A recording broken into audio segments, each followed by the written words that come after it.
بعض لوگ وہ ہیں کہ جو اس فطری عادت کا حق ادا نہیں کرتے اور اس کے حق کو ضائع کرتے ہیں۔ حضور اکرم صلی اللہ علیہ وسلم کی ایک روایت بخاری شریف میں آتی ہے کہ اللہ کے نبی صلی اللہ علیہ وسلم نے فرمایا کہ پہلی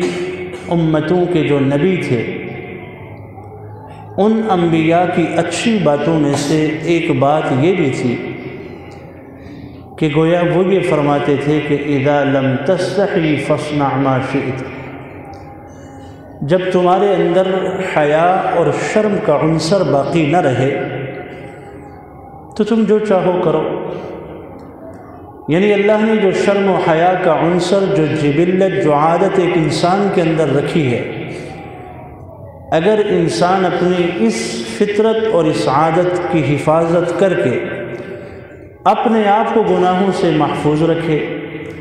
بے حیائی، فحاشی، عریانیت کے سیلاب سے اپنے دامن کو گیلا نہ ہونے دے، اپنے دامن کی حفاظت رکھے، تو ایسا آدمی گویا اس حیا کے حق کو ادا کرنے والا ہے۔ اور بہت سارے لوگوں کو ہم دیکھتے ہیں کہ وہ شرم و حیا کی اس صفت، اس عادت اور اس جبلت کی رعایت نہیں رکھتے، نتیجتاً بے حیا رہ کر زندگی گزارتے ہیں، نتیجتاً بے شرمی میں زندگی گزارتے ہیں، بے حیائی میں زندگی گزارتے ہیں، اور اللہ کی نافرمانی اور بغاوت میں زندگی گزارتے ہیں۔ اس لیے ان کی یہ جو صفت حیا ہے، یہ حیا ان کو روک نہیں رہی۔ اللہ کی ذات عالی کا خوف دل میں ہوتا ہے تو شرم اور حیا کی صفت انسان کو اچھائیوں کی طرف دعوت دیتی ہے، برائیوں سے روکتی ہے۔ تو یہ ایک بنیادی فطرت ہے، یہ فطرت ہر انسان کے دل کے اندر ہے۔ ایک مومن کے دل کے اندر جو حیا کی عادت، صفت اور جبلت ہوتی ہے، اس سے اگر کوئی گناہ کا کام سرزد ہوتا ہے نا تو وہ یوں محسوس کرتا ہے جیسے اس کے اوپر کسی نے اس کے سر پر پہاڑ رکھ دیا ہو۔ یہ حدیث کا مضمون ہے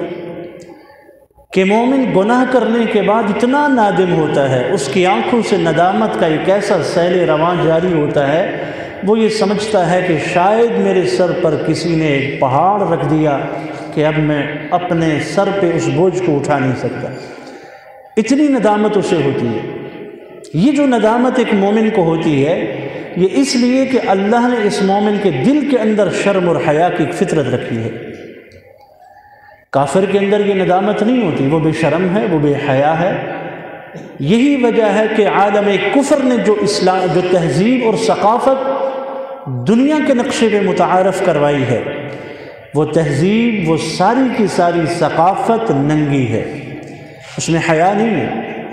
اس میں شرم نہیں ہے، اس میں مرد اور عورت اپنے وجود کو ننگا کرنے پہ فخر محسوس کرتے ہیں، اور ماڈلنگ میں ایسے لوگوں کو انعامات اور پرائزز سے نوازا جاتا ہے کہ جو لوگ اپنے جسم کو، جو عورتیں، جو مرد اپنے جسم کو جس قدر جو ہے وہ ننگا کر لیں، اور باقاعدہ اس قسم کے مقابلے منعقد ہوتے ہیں ان ملکوں کے اندر، مغربی ممالک کے اندر۔ یہ وہ لوگ ہیں کہ ان کے دل کے اندر ایمان نہیں ہے، اور شرم اور حیا والی صفت جو بیدار ہوتی ہے وہ ایمان کی وجہ سے ہوتی ہے۔ اللہ کا لاکھ لاکھ شکر ہے، اللہ نے ہمیں ایمان کی دولت سے مالا مال فرمایا، ایسی قیمتی نعمت جو ہمیں رشتوں میں شرم اور حیا کی پہچان تو کراتی ہے۔ پھر بھی اگر ایک انسان سے غلطی ہو جائے، اگر اس سے گناہ ہو جاتا ہے، بے حیائی کا کام ہو جاتا ہے، انسان ہے، اللہ نے خیر اور شر کے مادے اس کے اندر رکھے ہیں، اگر یہ بھٹک جاتا ہے تو اللہ نے توبہ کا دروازہ رکھا ہے، اور یہ ندامت کے آنسو بہا کر اپنے مالک کو راضی کر کے گویا اس کے اندر وہ شرم و حیا والی صفت موجود ہے۔ لیکن اگر کسی انسان کو یہ صفت حیا مجبور نہیں کرتی توبہ کی طرف، اور اللہ کی طرف مناجات کی طرف اسے مجبور نہیں کرتی، متوجہ نہیں کرتی، اس کو یہ سمجھنا چاہیے کہ اب میں مسلمانوں کی فہرست میں نہیں ہوں، اب میں منافقین کی فہرست میں ہوں۔ والمنافقون والمنافقات بعضهم من بعض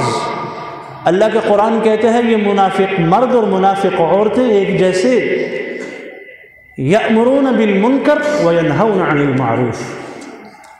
گناہوں کا حکم دیتے ہیں لوگوں کو، گناہ پر گناہ کی طرف لوگوں کو متوجہ کرتے ہیں، بے حیائی اور فحاشی کے کاموں کی طرف لوگوں کو متوجہ کرتے ہیں۔ جہاں بے حیائی کا کام دیکھیں گے ایک نہیں 2 5 10 لپک کر اس کی طرف جائیں گے اور ان بے حیا مناظر کو اور تقویت عطا فرمائیں گے۔ یہ ہے امر بالمنکر۔ اور ایسے موقع کی تلاش میں کہ کوئی ایسا آدمی سر سے ہٹے تو ہم کسی بے حیائی کے کام میں لگ جائیں،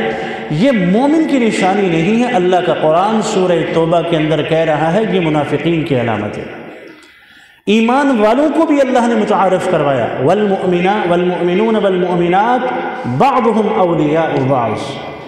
ایمان والے مرد ایمان والی عورتیں یہ بعض کے قریب ہیں۔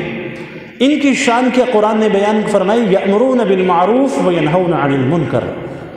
یہ نیکی کو پھیلاتے ہیں، نیکی کا حکم دیتے ہیں، اچھائیوں کی ترغیب دیتے ہیں، عدل کرتے ہیں، انصاف کرتے ہیں، ظلم نہیں کرتے، تقوی اختیار کرتے ہیں، نمازوں کی ادائیگی کرتے ہیں، زکوٰۃ کی ادائیگی کرتے ہیں، اللہ کی ذات پر ایمان لانے والے ہیں۔ یہ ہے اہل ایمان کی شان۔ تو کسی کا دل اگر اس طرف مچلتا رہے کہ میں بے حیائی کے مناظر ہی دیکھوں، میں بے حیا لوگوں کی صفوں میں شامل ہو جاؤں،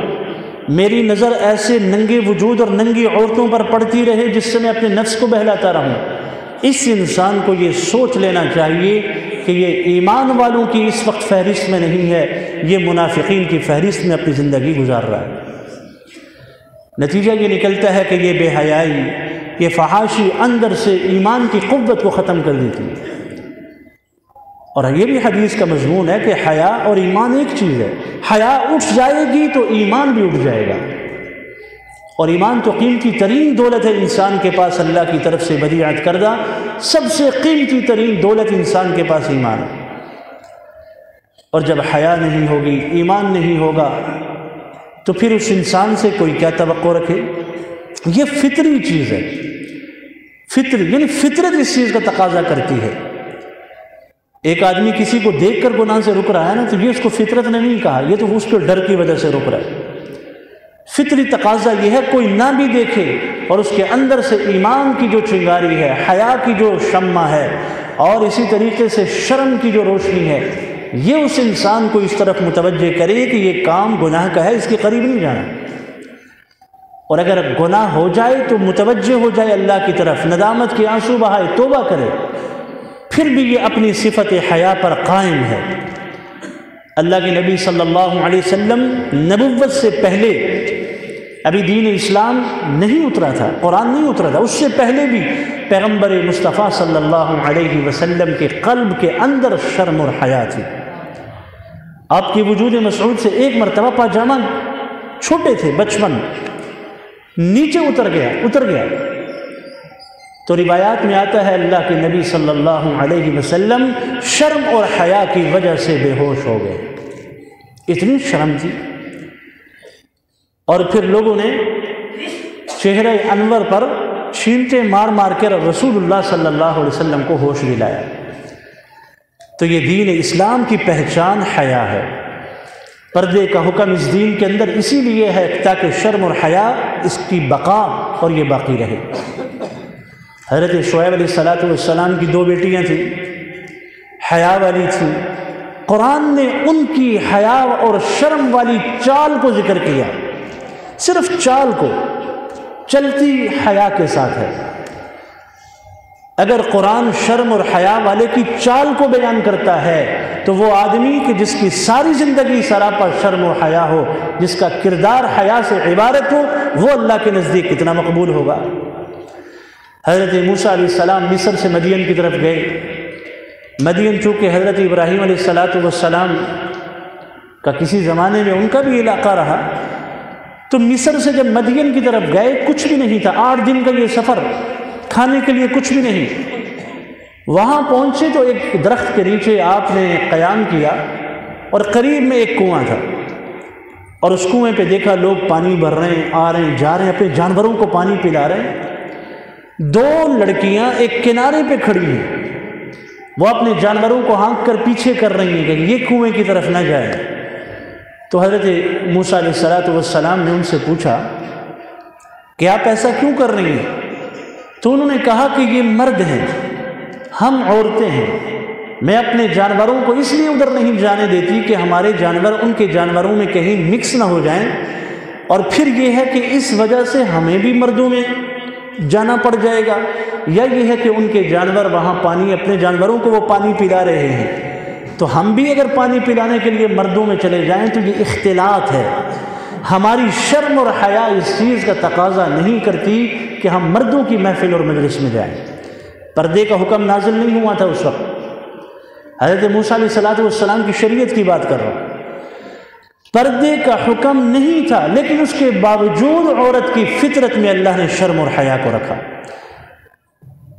اور پھر حضرت موسیٰ علیہ السلام نے ان کی بکریوں کو، ریوڑ کو لیا اور اس کنویں سے ان کو پانی پلایا اور انہیں روانہ کر دیا۔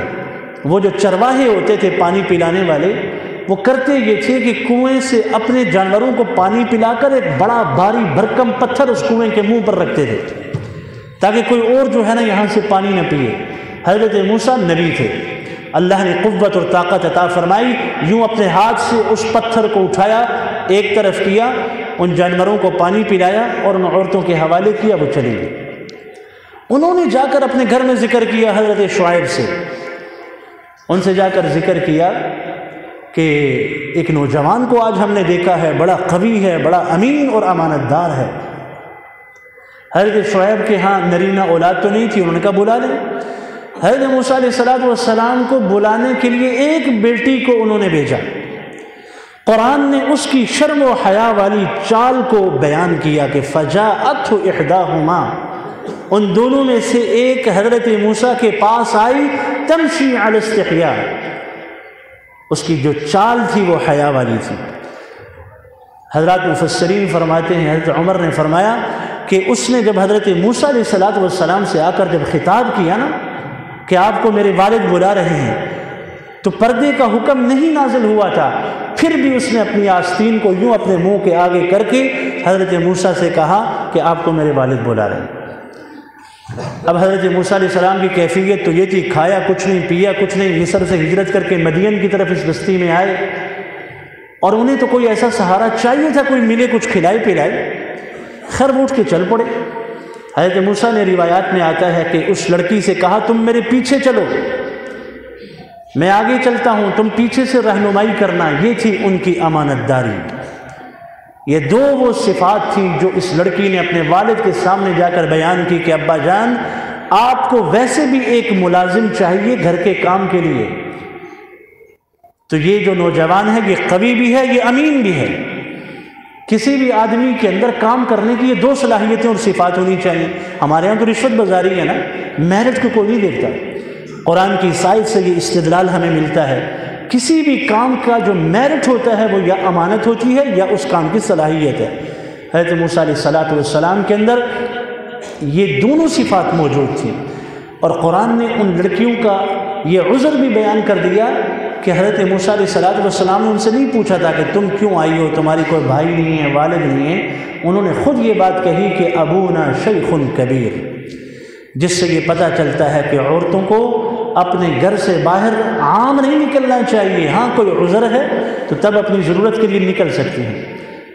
تو کہنے کا مقصد یہ، دین اسلام میں حیا کا سبق یہ انسان کی فطرت ہے۔ پردے کے احکامات تو بعد میں نازل ہوئے،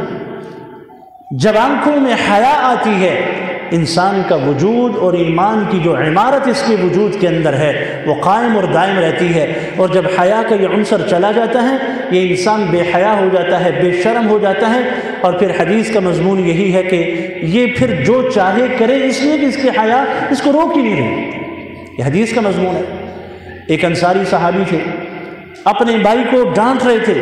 اتنی شرم نہ کر، اتنی حیا نہ کر، تو کیا کر رہا ہے، تو کیوں اتنا سادہ، اتنی شرم۔ اللہ کے نبی صلی اللہ علیہ وسلم کا گزر ہوا،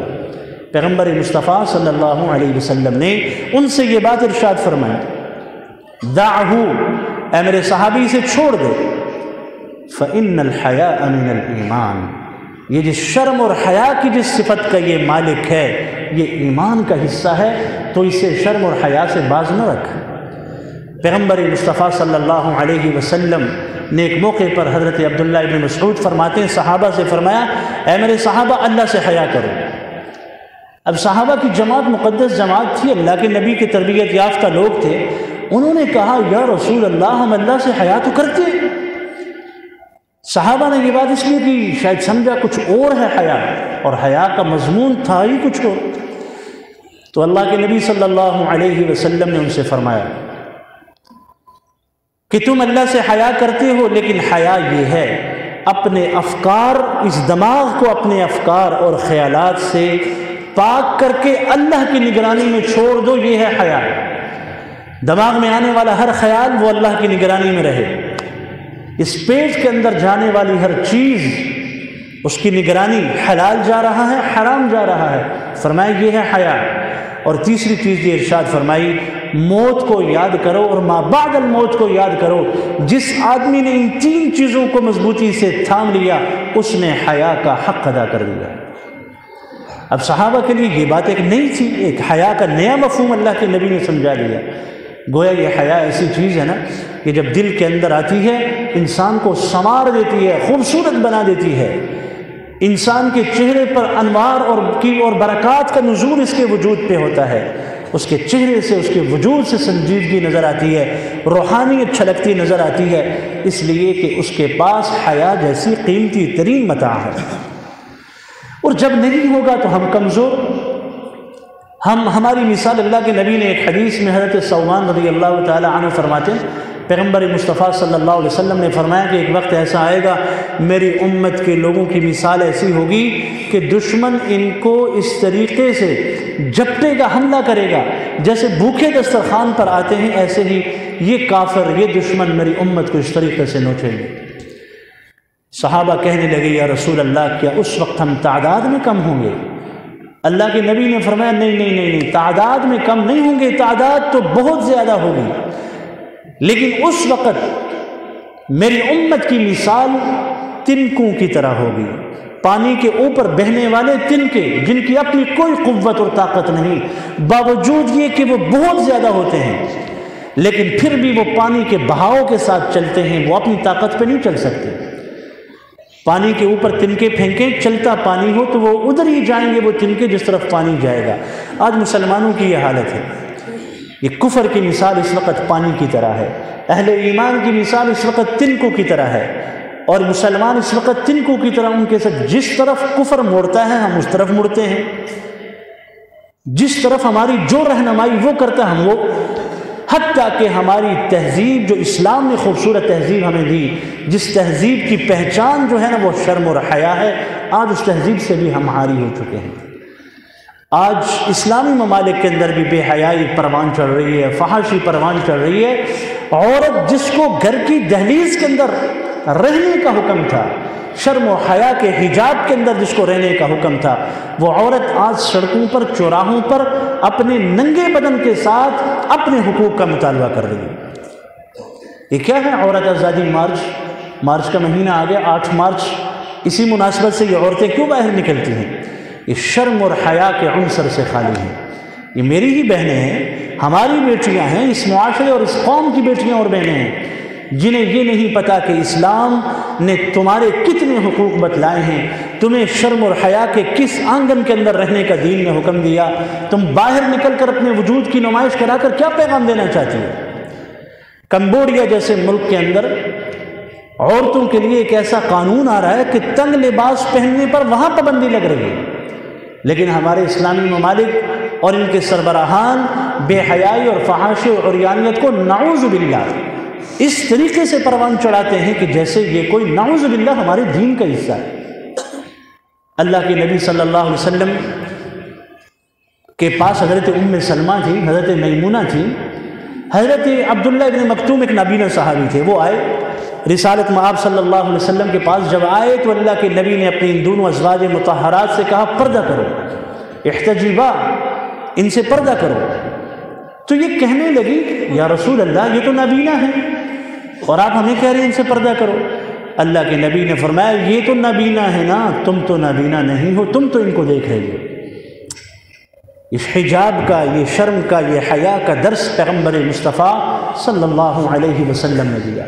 میں نے کہا یہ سابقہ اسلام کے اندر بھی، دین اور مذہب سابقہ نبیوں کے اندر بھی یہ فطری طور پر یہ چیزیں موجود تھیں۔ اسی لیے حضرت عمر رضی اللہ تعالیٰ عنہ نے اللہ کے نبی کے سامنے یہ مشورہ رکھا تھا کہ یا رسول اللہ میں یہ چاہتا ہوں کہ عورتیں جو ہیں یہ پردہ کریں۔ اللہ کے نبی صلی اللہ علیہ وسلم کو یہ رائے حضرت فاروق اعظم نے دی، اللہ نے حضرت عمر کی اس رائے کو پسند کیا اور عرش سے پیغمبر مصطفیٰ صلی اللہ علیہ وسلم پر وحی نازل ہو گئی، فَاسْأَلُوهُنَّ مِنْ وَرَاءِ حِجَابٍ، اے پیغمبر ان عورتوں سے کہیے کہ اگر آپ سے دین کے بارے میں کوئی بات پوچھتی ہیں تو وہ وراء حجاب پوچھیں، پردے کی اوٹ میں پوچھیں۔ پھر ایمان والوں کو یہ حکم دے دیا، ایمان والی عورتوں کو کیا کہ اپنے چہروں پر اپنے جو ہے چادروں کو جو ہے وہ لٹکا کے رکھیں۔ یدنین علیہن من جلابیبہن، کہتے ہیں نا پردے کا حکم کہاں، جلباب بڑی چادر کو کہتے ہیں، قرآن کے اندر واضح ہے۔ یدنین علیہن من جلابیبہن، ایسی بڑی چادر جو ان کے وجود کو چھپا لے، یہ پردے کا حکم واضح قرآن کا حکم ہے۔ اور اس حکم کی واضح طور پر جو ہے وہ ہمارا آج کل کے معاشرے کے اندر جو ہے واضح طور پر ہم دین اسلام کی تعلیمات کو جو ہے وہ توڑ مروڑ رہے ہیں۔ اس کے لیے ہمیں کردار ادا کرنا ہے، وہ یہ کہ ہم میں سے ہر ایک اپنی گھر کی جو دہلیز ہے، جو ہماری گھر کی ریاست ہے، اس ریاست میں تو ہم یہ نافذ کر سکتے ہیں نا۔ ہم اپنی ماں بیٹیوں کو تو یہ سمجھا سکتے ہیں نا، اپنی بہنوں کو یہ سمجھا سکتے ہیں کہ بہنوں بیٹیوں، دین اسلام نے تمہیں حیا اور شرم کے حجاب کے اندر بند رہنے کی ترغیب دی ہے۔ ترغیباً یہ بات چلانی چاہیے۔ اپنی ماں بیٹیوں کو اگر ہم سنبھال لیں، ان کو یہ بتا دے تمہارا بازاروں میں جانا، اختلاط والی مجالس میں جانا جہاں مرد اور عورت مختلف ایک جگہ پہ ہوں، مخلوط، یہ حرام ہے دین اسلام کے اندر۔ اور آج ہماری شادی بیاہوں میں کیا ہو رہا ہے، آپ آفس کے اندر جائیں، دفاتر کے اندر جائیں، وہاں کیا ہے، مرد و عورت کا یہ اختلاط۔ یہ وہ چیزیں ہیں جس نے ہمارے معاشرے سے ایمان کی رمق کو جو ہے وہ نکال دیا ہے۔ اللہ کے نبی صلی اللہ علیہ وسلم نے فرمایا، جس آدمی نے ایک خوبصورت عورت کو دیکھتے ہی اپنی نظر کو اٹھا لیا، اگر غلطی سے نظر پڑ بھی گئی لیکن اس نظر کو جھکا لیا، اللہ جل جلالہ اپنے اس بندے کو ایسی عبادت کی لذت عطا فرمائیں گے جس عبادت کی لذت اسے کبھی زندگی میں نہیں ملی ہوگی۔ لیکن یہ آنکھ کو جھکانا اللہ کے خوف اور امر سے ہوگا، یہ آہستہ آہستہ ہوگا، دل کے اندر آنے والے اٹھنے والے خیالات ان کو دبانا، اسی کو تو مجاہدہ کہتے ہیں۔ اگر ایک مسلمان کی آنکھ کے اندر حیا پیدا ہو جائے اور پھر وہ اپنے اندر ایمان کی کیسی چاشنی محسوس کرتا ہے، اس کا تجربہ کر کے دیکھ لیا جائے۔ اس لیے ہم شرم اور حیا والی جو صفت ہے، اللہ کے نبی نے فرمایا یہ ایمان کا ایک شعبہ ہے۔ شرم اور حیا ایمان کا ایک شعبہ ہے، اہل ایمان کی صفت ہے۔ منافقین اس صفت سے خالص ہیں، خالی ہیں، ایمان والے اس صفت سے متصف ہیں۔ جو منافق ہیں، جو بے شرمی اور بے حیائی والی زندگی گزارتے ہیں، وہ لوگوں کو برائی، بے حیائی، فحاشی اور عریانیت کی طرف، اور جو اہل ایمان ہیں وہ لوگوں کو اعمال اور اللہ کی طرف بلانے والے اعمال کرتے ہیں۔ اللہ جل جلالہ ہم سب کو صفت شرم اور حیا سے متصف